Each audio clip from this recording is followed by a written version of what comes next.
عبد المطلب نے اپنی بیٹیوں کو بلایا ہے، لیٹے لیٹے انہیں گلے لگایا ہے اور ان کے ماتھے چومے ہیں۔ مکہ کی شان، بنی ہاشم کا سردار، یتیموں کا باپ عبد المطلب اپنے مالک سے جا ملا ہے۔ آج کا عنوان ہے باپ کی طرح پیار کرنے والا۔ رسول اللہ صلی اللہ علیہ وآلہ وسلم کی عمر اب 8 سال ہے۔ آپ کے والد، والدہ اور دادا جان وفات پا چکے ہیں۔ یہ 579 عیسوی کا زمانہ ہے۔ عبد المطلب نے رسول اللہ کو ابی طالب کے حوالے کیا ہے اور ان کی دیکھ بھال کا حکم دیا ہے۔ ابی طالب رسول اللہ کے والد عبداللہ کے حقیقی بھائی ہیں۔ ابی طالب کا نام عبد مناف بن عبد المطلب ہے۔ بعض روایات کے مطابق ان کا نام عمران ہے۔ بھائیوں میں سب سے بڑے نہیں ہیں، مالی اعتبار سے بھی کمزور ہیں۔ آپ تنگ دستی کے باوجود سخی ہیں، غریبوں کی مدد کرتے ہیں اور لوگوں کو کھانا بھی کھلاتے ہیں۔ ابی طالب ایک اچھے شاعر ہیں۔ رسول اللہ کی تعریف میں آپ نے بہت شاعری کی۔ انہوں نے رسول اللہ کو اپنے بیٹوں سے زیادہ عزیز رکھا ہے۔ کھانا کھانے کے لیے رسول اللہ کا انتظار کرتے ہیں۔ جب بھی گھر آتے ہیں تو سب سے پہلے رسول اللہ کے بارے میں پوچھتے ہیں۔ ابی طالب کے پاس آ جانے کے بعد رسول اللہ کو یتیمی کا غم بھولنا شروع ہو گیا ہے۔ ابی طالب مختلف موضوعات پر رسول اللہ سے گفتگو کرتے ہیں۔ ابی طالب اور ان کی بیوی یعنی رسول اللہ کی چچی فاطمہ بنت اسد پوری کوشش کرتے ہیں کہ رسول اللہ کو ماں باپ کی کمی محسوس نہ ہو۔ ابی طالب کو اپنا گھر چلانے کے لیے اکثر پیسے ادھار لینا پڑتے ہیں، لیکن وہ رسول اللہ کی خدمت میں کوئی کمی نہیں چھوڑتے۔ ابی طالب کے بچے رسول اللہ کے بغیر کھانا کھائیں تو کھانا کم پڑ جاتا ہے۔ بچے بھوکے ہی دسترخوان سے اٹھتے ہیں۔ اگر رسول اللہ ان کے ساتھ کھانا کھائیں تو کھانا کبھی کم نہیں ہوتا۔ یہاں یہ بات بھی قابل ذکر ہے کہ مکہ میں اس زمانے میں کوئی سکول نہیں ہے۔ اسی وجہ سے رسول اللہ آج کل کی طرح سکول نہیں جاتے۔ صرف رسول اللہ ہی نہیں، اس زمانے میں آج کی طرح کا تعلیمی نظام ہے ہی نہیں۔ ہنر، عقل، دانش بزرگوں سے سیکھی جاتی ہے۔ اس زمانے میں بزرگوں کے پاس بھی بچوں کی تعلیم اور تربیت کے لیے خوب وقت ہوتا ہے۔ لوگ بہت توجہ کے ساتھ بچوں کو اخلاق اور ہنر سکھاتے ہیں۔ آج کے زمانے میں رسول اللہ کے اسکول نہ جانے پر اعتراض کرنے والے عرب کی تہذیب اور تاریخ سے ناواقف ہیں۔ رسول اللہ کی فکری تربیت کسی اسکول، مدرسے، کالج یا یونیورسٹی سے نہیں ہوئی۔ اللہ کے رسول کسی بھی دنیاوی استاد کے شاگرد نہیں ہیں۔ رسول اللہ دنیا کی زندگی گزارنے کا مکمل نظام دے کر گئے۔ رسول اللہ نے ابی طالب کے ساتھ رہ کر دیکھا ہے کہ ان کے مالی حالات اچھے نہیں، اس لیے چچا کا ساتھ دینے کا فیصلہ کیا ہے۔ رسول اللہ نے اجرت پر بھیڑ بکریاں چرانا شروع کر دی ہیں۔ مکہ کے آس پاس بکریوں کا ریوڑ لے کر جاتے ہیں۔ سخت موسم اور دشوار علاقہ، اپنی بھوک پیاس تپتی دوپہر میں بکریوں کے دودھ سے بجھاتے ہیں۔ اگر کبھی دودھ موجود نہ ہو تو جنگلی جڑی بوٹیاں بھی کھا لیتے ہیں۔ اجرت میں رسول اللہ کو دودھ ملتا ہے جو آپ اپنے گھر لے آتے ہیں۔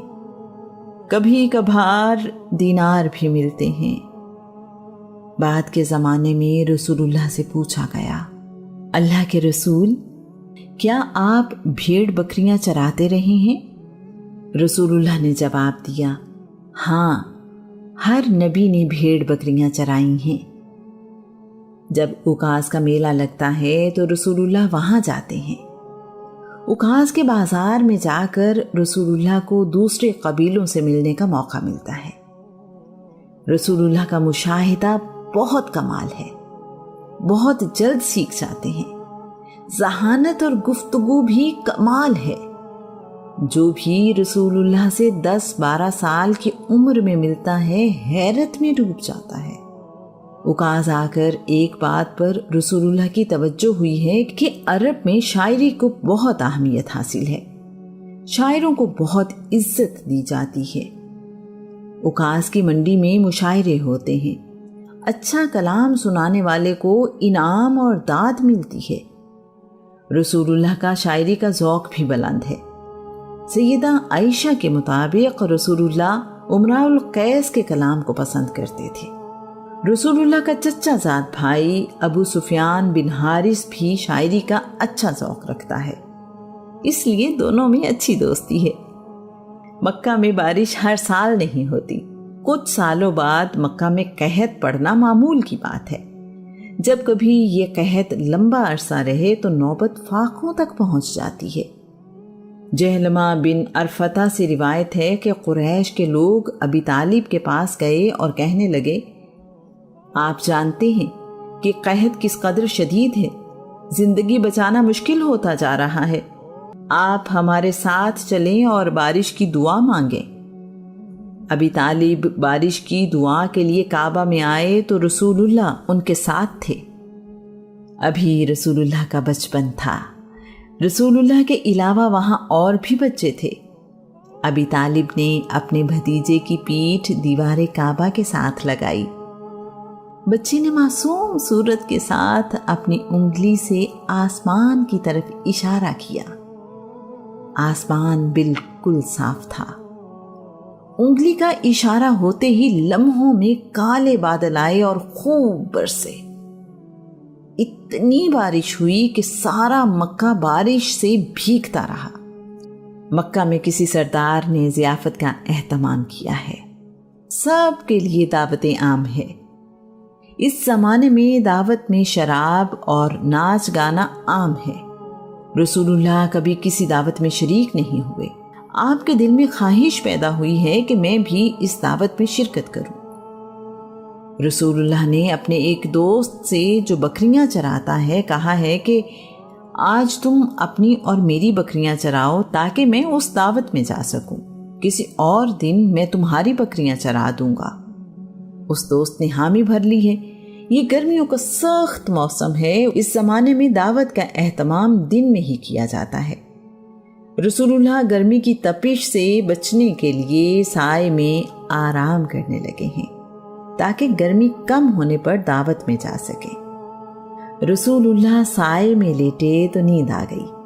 جب آنکھ کھلی تو سورج ڈوب رہا ہے، دعوت کا وقت گزر چکا ہے، اس لیے رسول اللہ وہاں نہیں جا سکے ہیں۔ اللہ کریم اپنے رسول کو بے معنی اور فضول معاملات سے ہمیشہ محفوظ رکھتا ہے۔ اس زمانے میں رسول اللہ ارک کا پھل کھاتے ہیں۔ ارک ایک کانٹے دار پودا ہے جس کا پھل سخت گرمی میں فائدہ دیتا ہے۔ رسول اللہ بتایا کرتے تھے، میں سخت گرمی میں ایک قریشی سردار عبداللہ بن جدعان کے بنائے ہوئے پیالے کے سائے میں بیٹھ جایا کرتا تھا۔ یہ پیالہ عبداللہ بن جدعان نے مسافروں کی خوراک کے لیے بنوایا ہے، جو کافی بڑا ہے۔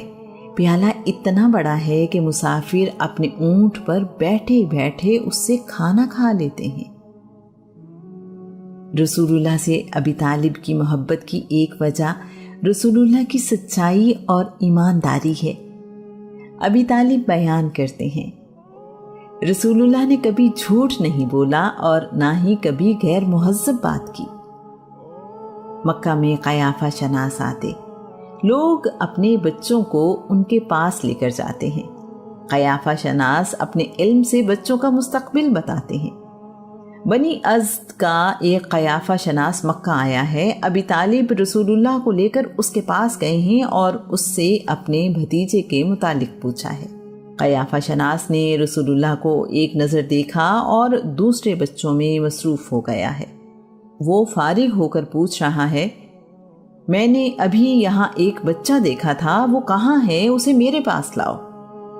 ابی طالب نے اس قیافہ شناس کی رسول اللہ کے لیے بے تابی دیکھ کر رسول اللہ کو چھپا دیا ہے۔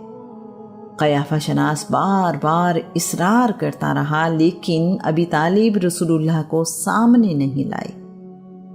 قیافہ شناس کہہ رہا ہے، وہ بچہ میرے پاس لاؤ، خدا کی قسم اس کی شان بہت بلند ہوگی، وہ بچہ غیر معمولی ہے۔ اسی طرح قبیلہ بنی مدلج کے قیافہ شناس اپنے کام میں بہت مہارت رکھتے ہیں۔